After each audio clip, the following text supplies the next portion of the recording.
पश्चाताप एवं प्रायश्चित की चर्चा चल रही है। राजा परीक्षित सुखदेव जी महाराज से प्रश्न पूछते हैं। नरकों का विस्तृत वर्णन सुन के राजा परीक्षित एड़ी से लेकर सिर तक कांप गए हैं और प्रश्न पूछते हैं, महाराज धीराज, क्या कोई ऐसा उपाय नहीं कि व्यक्ति नरक की यातनाएं न झेले, इनसे बच जाए, नरक द्वार में प्रवेश ही न करना पड़े? हम सबका प्रश्न है, राजा परीक्षित के मुख से निकला है। सुखदेव जी महाराज कहते हैं, राजन, संसार में कोई ऐसा पाप नहीं जिसका शास्त्र प्रायश्चित वर्णन नहीं करते। हर पाप का प्रायश्चित है।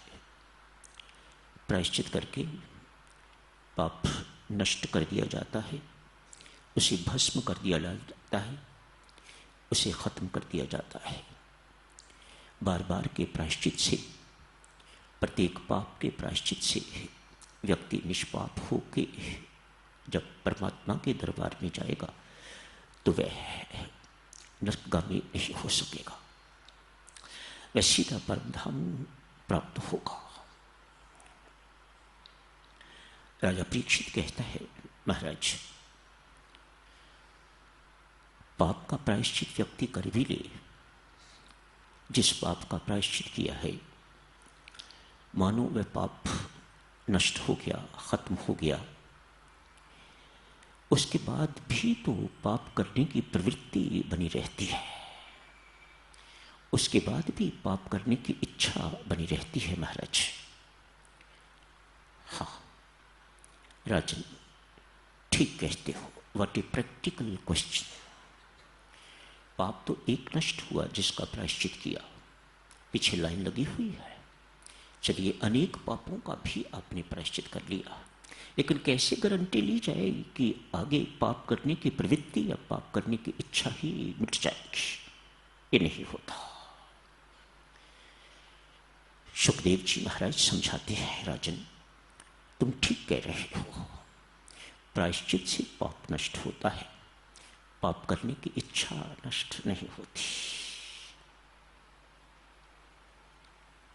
पुनः सुनो, प्रायश्चित से पाप तो उन्मूल किया जा सकता है, इरेडिकेट किया जा सकता है, उसे नष्ट किया जा सकता है, उसे जलाया जा सकता है, उसे खाक बनाया जा सकता है, लेकिन पाप करने की इच्छा नहीं मिटती। उस इच्छा की प्रेरक को वासना कहा जाता है। तो क्या किया जाए? राजा परीक्षित पूछते हैं। सुखदेव जी महाराज बहुत सुंदर संक्षिप्त उत्तर देते हैं। कहते हैं, राजन, सर्वप्रथम कुछ भी कर लो, यदि साधना में जीवन, भक्ति में जीवन व्यतीत करना है, यदि जीवन शांत चाहते हो, अनंतमय जीवन व्यतीत करना चाहते हो, तो मन पर कभी भरोसा नहीं करना। कैसी मार्मिक बातें हमारे ग्रंथों ने, हमारे शास्त्रों ने कही हुई है। मन पर कभी भरोसा नहीं करना, कब गिरा के रख देगा, कुछ नहीं कहा जा सकता। इसका स्वभाव ही है नीचे की ओर जाना, जैसे पानी का स्वभाव है नीचे की ओर ही बहता है, मन का स्वभाव भी है सदा अधोगामी रहता है।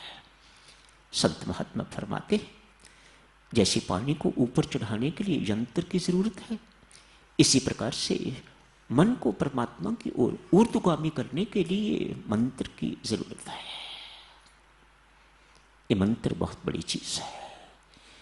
ये राम नाम, ये नाम, ये मंत्र बहुत बड़ी चीज है हमारे पास, जो स्वामी जी महाराज की कृपा से हमें प्राप्त हुआ है। सुखदेव कहते हैं, राजन, तपश्चर्या से बहुत कठिन बात है। तपश्चर्या अर्थात प्रायश्चित, दुख सह के जो कर्म किया जाए, जप पाठ इत्यादि, वह तपश्चर्या के अंतर्गत आ जाता है। दुख सह के जो ये सब सत्कर्म किए जाते हैं, इससे पाप का प्रायश्चित हो जाता है। इसे तपश्चर्या कहिए, अनुष्ठान कहिए, उपवास कहिए, व्रत इत्यादि कहिए, मानो जो कुछ भी किया जाता है,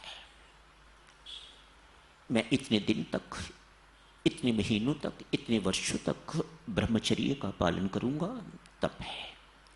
मानो कठिनाई सह के जो कुछ भी किया जाता है उसे तपश्चर्या कहा जाता है, उसे तप कहा जाता है। राजन, इस तप से जो बहुत कठिन है, सब लोग सो रहे हैं, आपकी नींद उड़ी हुई है, आप उस आनंद को खत्म करके तो आप जप के लिए बैठे हुए हैं, जब सो रहे हैं, तो ये तपस्या है, ये तपश्चर्या है। तपश्चर्या कठिन है। यम नियम इत्यादि इन सब का पालन करना, अहिंसा का पालन करना इत्यादि इत्यादि, ये यम नियम के अंतर्गत बहुत सी चीजें वर्णित की गई हैं। इन सबको तपश्चर्या कहा गया है। लोग चतुर्मास करते हैं, 4-4 महीने के लिए ये अनुष्ठान लेते हैं, इतना जप करूंगा, इतना ये करूंगा, इतना वो करूंगा, उपवास इत्यादि करूंगा, इन सब बातों का पालन करूंगा, इनको अनुष्ठान कहा जाता है। चतुर्मास लोग करते हैं एक एक पाप के मार्जन के लिए, कि वह पाप हमारा नष्ट हो जाए, उन्मूल हो जाए। शुकदेव यहां समझाते हैं, जिस पाप का प्रायश्चित हो जाए राजन, ये विश्वास रखो कि वह पाप नष्ट हो गया, उस पाप को फिर कभी रिपीट नहीं करना। बहुत कठिन बातें कही गई हैं। जिस पाप का प्रायश्चित किया है, जिस पाप का आपने प्रायश्चित कर लिया है, वह पाप यूं समझिएगा कि नष्ट नहीं हुआ, मुरझा सा गया है। ऐसा संत महात्मा समझाते हैं।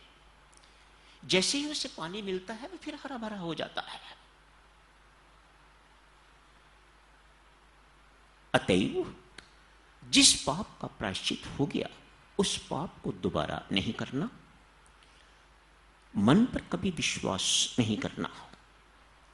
राजन, तपश्चर्या से सब के सब पाप नष्ट हो सकते हैं, लेकिन पाप करने की इच्छा नहीं मरती। अतएव सुगमतम साधन पापों को नष्ट करने का एवं पाप की इच्छा अर्थात वासना, जिसके पीछे अहंकार है, अज्ञानता है, इसको उन्मूल करने का, इन दोनों को उन्मूल करने का सुगमतम साधन है परमेश्वर की शरणागति, परमेश्वर को अपने आप को समर्पित कर देना। नाम जप में विशेष तौर से कहते हैं, राम नाम जप में इतना समर्थ है कि वह पाप को भी उन्मूल कर देता है, उसे भी भस्म कर देता है, एवं पाप करने की जो प्रवृत्ति है, जिसे वासना कहा जाता है, उसे भी उन्मूल कर देता है। अतएव समर्पित भाव से, शरणागत भाव से, मैं परमेश्वर कुछ नहीं कर सकता, मेरा सब कुछ तेरे समर्पित है, समर्पित भाव से यदि नाम जपा जाए, राम नाम की आराधना की जाए, तो उससे पाप एवं पाप करने की प्रवृत्ति दोनों नष्ट हो जाती है। स्वामी जी महाराज फरमाते हैं, गुरुजनों के पास जाके, संतों महात्माओं के पास जाके, महापुरुषों के पास जाके अपने पापों का वर्णन कीजिए। गुरुकुल की बातें होती होंगी, जहां शिष्य और गुरु इकट्ठे रहते थे। दिन भर में जो कोई गलती होती थी, शाम को या 24 घंटे की गलती अगले दिन सुबह गुरु महाराज के श्री चरणों में वर्णन कर दी जाती थी। स्वामी जी महाराज कहते हैं, ऐसा करना बिल्कुल ऐसे ही है जैसे घर में रोज बुहारी लगाई जाती है, घर साफ कर दिया जाता है। ठीक इसी प्रकार से गुरुजनों के सामने अपने पापों का वर्णन करने से अंदर एक बुहारी रोज के रोज लगती जाती है, रोज के रोज इसकी सफाई होती जाती है। हाँ, ये तो रोज के कामों की बात हो गई। इसे स्वामी जी ने आलोचना कहा है, पश्चातापूर्वक वर्णन करना, मानो रो के, दुखी होके कि मुझे ऐसा करने से दुख महसूस हो रहा है, बड़ी वेदना महसूस हो रही है, तकलीफ महसूस हो रही है, ये मेरे जैसे व्यक्ति को नहीं करना चाहिए था। इन भावना से यदि गुरु के सामने, संत के सामने या किसी महापुरुष के सामने कन्फेशन किया जाता है, पाप माना जाता है, तो स्वामी जी महाराज कहते हैं कि उसका पाप धुल जाता है। जो पाप किए हुए हैं उनका क्या किया जाए? हमारा सिस्टम तो बड़ा अलग है। हम तो बड़ा पापी जीवन व्यतीत कर चुके हुए हैं। हमारा जीवन इस प्रकार का धुला धाला जीवन नहीं है। बहुत पाप जिंदगी में हुए हैं, जाने में भी हुए हैं, अनजाने में भी हुए हैं। पाप स्वयं भी किए हैं और पाप किसी द्वारा प्रेरित होकर भी किए हैं, पर पाप हुए हैं। उनका किया जाए, उनका क्या किया जाए? स्वामी जी महाराज समझाते हैं, कहते हैं बहुत कठिन काम है, शूरवीरों का काम है। जो कोई माई का लाल कर जाता है उसका बेड़ा पार हो जाता है। संतों महात्माओं के पास जाके, गुरुजनों के पास जाके अपने मुख से अपने एक एक पाप का वर्णन करो, वर्णन करके उनसे प्रायश्चित पूछो। शुकदेव ने एक लंबी स्टेटमेंट दी है, एक खुली स्टेटमेंट दी है कि नाम जप से पाप खत्म हो जाता है एवं पाप करने की इच्छा भी मिट जाती है, खत्म हो जाती है। कितना जाप, कितना नाम जपना होगा? क्या सारी जिंदगी पर जपते रहें एक पाप के लिए? तो एक जन्म तो एक पाप पे निकल गया। तो हमने तो कई पाप किए हुए हैं, मानो कई जन्म हमें लगेंगे अपने किए हुए पापों का मार्जन करने के लिए, इनको अनुमूल करने के लिए। यहां स्वामी जी महाराज कहते हैं एक साधन बताता हूं, अपनी मर्जी से करोगे तो कभी सीमा निर्धारित नहीं कर सकोगे। गुरुमुख से निकला हुआ शब्द, इतने दिन के लिए प्रायश्चित कीजिए, 40 दिन के लिए कीजिए, 4 मास के लिए कीजिए, दिन में इतना जप कीजिएगा, इतने अमृतवाणी के पाठ कीजिएगा, तो उसमें वह पाप धुल जाएगा। गुरु के पास जाके, संत महात्मा के पास जाके कन्फेशन करने से, अपने मुख से बोलने से, जो मेथड, जितना मेथड वह बताते हैं, उससे उस पाप का मार्जन हो जाता है, वह पाप खत्म हो जाता है। अन्यथा देवियों सज्जनों, सीमा निर्धारित करनी साधक के लिए बहुत कठिन बात है तो ये बहुत कठिन बात है। कुछ दिनों से साधक बहुत हिम्मत करके आ रहे हैं, लेकिन कुछ बोल नहीं पाते, बहुत कठिन काम है। इतना ही उनसे अर्ज करता हूं, देवियों सज्जनों, आप आए हो मेरे पास, मैं सुझाव तो तभी दे सकूंगा जब आप मुख खोलोगे। कैसा पाप है उसके मुताबिक प्रायश्चित का निर्णय दिया जाता है। इतना इतना करो तो प्रायश्चित होगा और उस प्रायश्चित से आपका वर्णित पाप नष्ट हो जाएगा, खत्म हो जाएगा। साधक, ऐसा करना न कहूँगा बहुत कठिन बात है। बहरहाल हमारे पास साधन है, नाम जप का करते रहिएगा। यदि बल है ऐसा कि ये पाप वर्णन करने योग्य है, करते हैं लोग, ऐसे हिम्मत वाले हैं साधक, बच्चियां हैं ऐसी जिन्होंने अपनी जिंदगी में पाप किया और झट आके मुझे बता दिया कल हमसे ये गुनाह हो गया, जो नहीं होना चाहिए था। ऐसे हिम्मत वाले लोग हैं। पर मत सोचिएगा कि मैं ऐसा आपसे कह रहा हूं कि आप सब आइएगा और अपना अपना वर्णन मेरे सामने कीजिएगा, नहीं। बहरहाल इतनी तो प्रार्थना आप सबसे करता हूं कि आप नाम जप प्रेम पूर्वक, श्रद्धा पूर्वक कीजिएगा। सुखदेव जी यहां समझाते हैं, राजन, कलयुग है। कलयुग में स्वरूप पूजा, आप वृंदावन जाते हैं, आप मंदिरों में जाते हैं, वह स्वरूप पूजा है। स्वरूप पूजा, सुखदेव के शब्द सुनो माता, कहते हैं बहुत आसान है, बहुत प्रभावी है, पर अति कठिन। उसमें अति पवित्रता की आवश्यकता है जो संभव नहीं है। मात्र वृंदावन चक्कर लगाने के लिए गए तो चक्कर ही रहता है, वह चक्कर के बाद चक्कर।